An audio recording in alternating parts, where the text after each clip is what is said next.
Kinausap ng gobernador ng lalawigan ng Leyte ang ilang opisyal na lokal noong kanilang lalawigan para tiyakin niya na matutulungan ang kanilang mga nasasakupang nasalanta.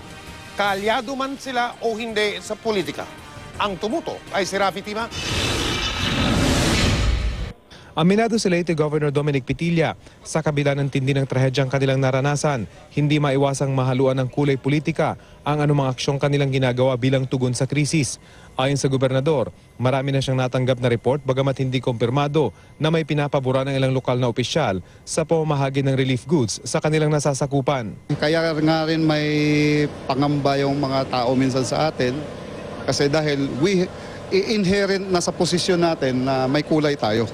That is our disadvantage. I want to find out para makausap ko ang mayors or maybe, I don't know, kung kailangan mag-take over kami, take over namin yung relief operations ng town niya, no? Kung kailangan.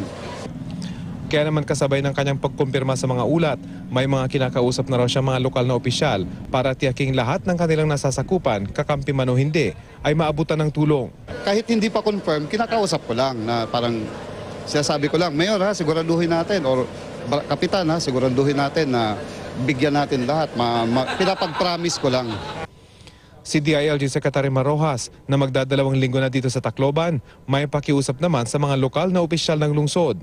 Ayon daw kasi sa alkalde ng syudad, marami sa kanilang mga halal na konsehal, lumikas din ang Tacloban kasama ng libu-libo nilang kababayan. Para sa mga konsehal ng Tacloban na halal ng tao, na nagpapili sa tao, na nagpresenta sa kanilang lawas, sa kanilang sarili, sa mga tao, hindi ba kaya dapat na nandito kayo para tinutulungan nyo ang mga kababayan nyo? Nasa sa inyo na lang yun. Malaki daw kasi ang magiging papel ng syudad sa pagbangon ng Leyte. Dito kasi nanggagaling ang halos lahat ng negosyo at komersyo ng probinsya. Bago umalis si Pangulong Aquino kanina pabalik ng Maynila, nakipagpulong siya kay Mayor Alfred Romualdez para plansyahin ang agarang rehabilitasyon ng lungsod. Kilala ko naman yung boss ko na never satisfied, no?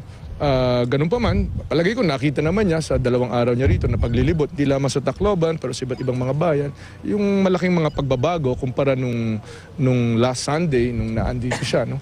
Kanina dumating naman sa lungsod si Running Priest Father Robert Reyes. Kasama ang ilang evacuee, nagmarcha sila sa pangunahing kalsada ng lungsod para hikayatin ang mga mamamayan dito na tulungan ang kanilang sarili sa pagbangon. Ang problema kapag ikaw ay biktima, una-una kung walang-wala ka, dadating ang relief. Pag dumating ang relief, dating yan, naghihintay ka na lang. After a while, you become dependent. Mula dito sa Tacloban City, Rafi Tima, nakatutok, 24 oras.